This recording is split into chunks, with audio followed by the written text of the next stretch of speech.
Hai bunda-bunda baik semua.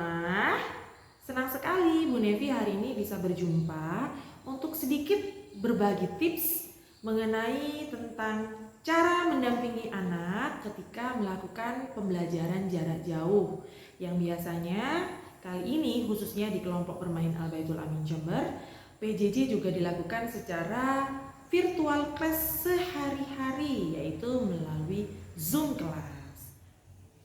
Nah, pertama-tama Bu Nevi ingin mengapresiasi kepada ayah dan bunda semua yang sudah selalu bersemangat, kemudian mau bekerja sama dengan seluruh dewan guru dan turut mensukseskan pembelajaran jarak jauh. Meskipun kami yakini PJJ ini pasti dirasa sangat sulit untuk dilakukan oleh anak-anak usia dini. Nah, berbekal dari memahami apa yang dirasakan oleh wali murid, KB Al Baitul Amin terus berupaya berinovasi dan berevaluasi terhadap pembelajaran yang telah dilakukan. Jadi ketika kita mau flashback nih ya, pembelajaran di semester 1 kita lakukan dengan video edukasi, kemudian dengan Instagram kelas dan video call ketika mengaji. Kemudian kami lihat sudah mulai menurun nih semangatnya. Jadi kami ingin mengembangkan lagi dan juga mengatasi kebosanan anak-anak kita semua. Kita mengupayakan saat ini di semester 2 anak-anak bisa bertatap muka secara virtual setiap hari dengan dewan guru semua. Nah, tentu saja mengatasi satu masalah bukan berarti bebas dari masalah. Tetap saja akan ada masalah yang berlangsung atau yang terjadi saat ini. Terutama jika berbicara tentang kesulitan yang dihadapin guru pun juga mengalami kendala. Nah, sedikit cerita tentang kendala yang dilalui oleh dewan guru saat mengalami virtual class. Yang pertama, biasanya yang terjadi adalah terjadinya traffic voice gitu ya. Jadi kadang-kadang suara ini saling berbenturan, terutama apabila orang tua tidak mematikan audio anak-anak. Jadi di situ biasanya suaranya saling tumpah tindih sehingga hasil kesempurnaan suara menjadi berkurang. Bu guru jadi kurang bisa memahami dan mencerna apa yang disampaikan oleh anak-anak dan jadi tidak tahu gitu ya. Jadi nggak tahu nih siapa yang sedang berbicara. Itu yang pertama. Yang kedua, kendala kedua biasanya yang dihadapi oleh dewan guru adalah keterbatasan jarak pandang ya dan pendengaran guru ketika melihat layar laptop atau handphone dan ketika menghadapi kelas besar. Jadi ketika anak-anak berbicara atau melakukan aktivitas, ini jarak pandang ini bisa jadi tidak bisa fokus pada satu anak, sehingga yang terjadi mungkin ayah bunda merasa bahwa ini tadi si Diva nanya nih acung tangan tapi nggak ditunjuk sama bu guru, padahal sebenarnya bukan demikian ayah bunda. Jadi ketika di kelas bu guru pun juga mengalami kendala. Ketika hadapnya mungkin mata memandang sisi sebelah atas sehingga yang bawah jadi tidak terlihat. Begitu pula ketika melihat layar dari sisi bawah, yang atas otomatis juga tidak terjangkau, tidak begitu terlihat dan sebagainya. Sehingga di sini kami selaku dewan guru mohon maaf sebesar-besarnya apabila ayah bunda merasa bahwa guru sepertinya kurang fokus gitu ya. Padahal bukan kurang fokus tapi memang jarak pandang dan jarak pendengaran ini memang ketika virtual class mengalami hambatan. Itu adalah kendala yang dihadapi oleh dewan guru. Nah, begitu pula pasti akan ada kendala dan problem juga yang dihadapi oleh orang tua di rumah ketika mendampingi anak-anak melakukan pembelajaran jarak jauh, terutama secara virtual class. Di sini yang paling utama adalah anak-anak dituntut untuk bersabar, karena mau tidak mau dewan guru harus bisa menstimulasi, memberikan wadah untuk anak-anak berkreasi dengan durasi yang sama, dengan kesempatan yang sama untuk mendapatkan stimulasi atau pertanyaan dari dewan guru. Biasanya sih yang terjadi anak-anak harus mau tidak mau bersabar menunggu giliran. Namun perlu digarisbawahi, menunggu giliran ini adalah merupakan salah satu indikator juga yang harus dicapai anak-anak usia dini. Menunggu giliran, sabar untuk mendengarkan orang lain berbicara, itu juga ada di indikator anak usia dini usia 2-3, 3-4, maupun 4-5. Di mana lagi belajarnya? Mungkin salah satunya kita belajar bersabar melalui virtual class. Nah, berbekal dari hasil record yang sudah kami share setiap harinya, berdasarkan juga feedback positif dari wali murid terhadap pembelajaran yang telah berlangsung saat ini, maka kami mencoba untuk mengurai dan memberikan sedikit tips tentang bagaimana sih cara mendampingi anak usia dini terutama ya ketika menghadapi virtual class. Ini tidak mutlak benar, tapi siapa tahu bermanfaat untuk dilakukan ayah dan bunda semua di rumah. Nah, yang pertama yang bisa dilakukan adalah harus memastikan bahwa anak-anak sudah terfasilitasi kebutuhannya. Jadi harapannya anak-anak bisa tidur tidak terlalu malam sehingga pagi hari atau keesokan harinya anak-anak bisa bangun lebih pagi, menyiapkan segala sesuatunya juga lebih sempurna gitu ya. Kemudian mandi, pastikan sudah mandi, sudah sarapan sehingga stamina dan energinya lebih terisi. Kemudian juga terpenuhi fasilitas-fasilitas lainnya. Biasanya anak-anak kalau pagi-pagi mungkin ingin bermain dulu atau ingin nonton TV dulu gitu ya. Itu semua harus terpenuhi. Silahkan ayah bunda atur jadwal sedemikian rupa sehingga ketika Bu Guru bertatap muka secara virtual anak-anak menjadi lebih siap. Gitu ya. Jadi harus dipastikan kebutuhannya semua sudah terpenuhi.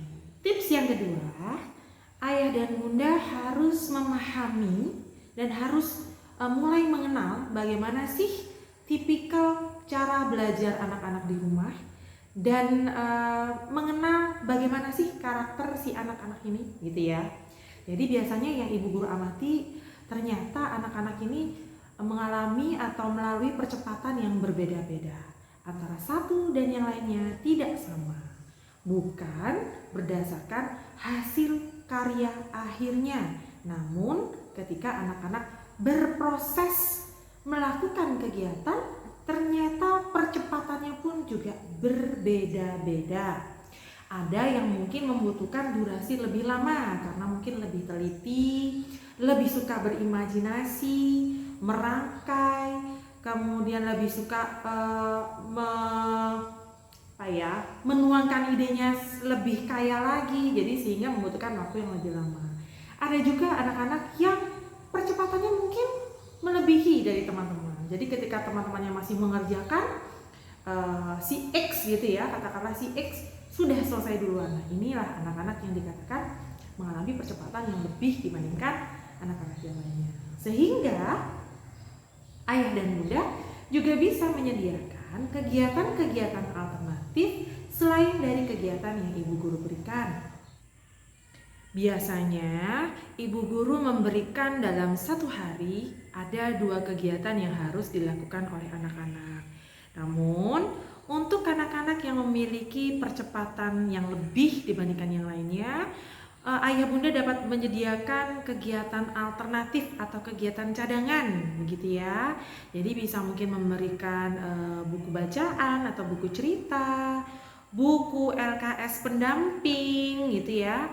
Kemudian juga bisa memberikan mainan-mainan edukatif selingan sembari anak-anak menunggu giliran mendapatkan stimulasi dari dewan guru. Jadi harus disediakan alternatif kegiatan lain gitu ya, sehingga anak-anak tidak merasa cepat bosan. Yang ketiga, ayah dan bunda bisa ikut memanfaatkan waktu untuk mengikuti proses pembelajaran dari awal hingga akhir. Jadi biasanya ketika ibu guru memberikan pertanyaan yang bukan untuk putra-putri ayah bunda, di situ ayah dan bunda juga bisa menstimulasi nih. Misalnya ketika bu guru menanya pada si X, nah Pertanyaan itu juga bisa ayah bunda utarakan kepada putra-putri ayah bunda sehingga tetap mendapatkan stimulasi yang sama meskipun bukan gilirannya. Yuk kita bisa manfaatkan itu semua menjadi sebuah sarana dan sumber belajar baru yang bisa diterapkan kepada putra-putri ayah bunda semua. Tips yang keempat yaitu tetap biarkan anak-anak sesekali bebas bergerak ya. Jadi Bu Nevi dan Bu Fitroh yakini bahwa untuk bisa menjaga anak-anak tetap on point gitu ya, tetap bisa fokus pada satu layar gitu ya, pasti juga akan terasa ada hambatannya. Namun dengan sesekali memberikan kebebasan anak-anak bergerak, itu juga bisa mengantisipasi anak-anak untuk cepat bosan. Jadi ketika anak-anak mungkin ingin melakukan aktivitas lain gitu ya, misalnya pada saat virtual class gitu anak-anak berucap, "Ma, tapi aku mau main yang ini aja nih, Ma, aku masih mau lari-larian nih." Tidak perlu dilarang, boleh-boleh saja sesekali kita bebaskan anak-anak bergerak. Karena kembali lagi bahwa fitrahnya anak-anak usia dini adalah anak-anak yang aktif bergerak. Anak yang sehat juga adalah anak-anak yang aktif bergerak. Anak-anak yang cerdas juga merupakan anak-anak yang aktif bergerak. Jadi tidak perlu dilarang ya. Yang penting tidak merugikan, tidak membahayakan, dan juga tidak melanggar norma-norma atau aturan yang telah dibuat oleh ayah dan bunda semua. Jadi tidak apa-apa, biarkan saja anak-anak sesekali bebas bergerak untuk berekspresi begitu ya. Di samping di satu sisi anak-anak juga mendapatkan pembelajaran melalui virtual class. Karena kembali lagi bahwa tipikal cara belajar anak-anak itu berbeda-beda. Ada juga yang cara belajarnya itu melalui auditori gitu ya. Ada juga yang anak-anak belajar mengamati gitu ya, melalui proses pengamatan. Dan seperti yang Bu Nevi bilang tadi, ada anak-anak yang juga meskipun aktif bergerak, tapi dia juga mendengar kok gitu loh. Ini adalah tipikal-tipikal yang harus kita pahami dengan betul. Dan tips yang terakhir, selalu upayakan memberikan apresiasi di akhir kegiatan belajar mengajar. Jadi ketika tadi sudah selesai nih virtual class-nya, jangan lupa berikan pujian, berikan apresiasi, bisa memberikan bintang gitu ya, atau gambar, atau dipuji. Nah tadi hebat sekali nih, tadi kakak keren deh mau jawab Bu Guru, besok suaranya yang lebih keras ya. Berikan afirmasi positif untuk anak-anak kita semua, sehingga keesokan harinya ketika anak-anak mengalami atau melalui virtual class lagi, anak-anak lebih bersemangat. Jadi selalu berikan energi positif. Jangan sampai kita marah-marah.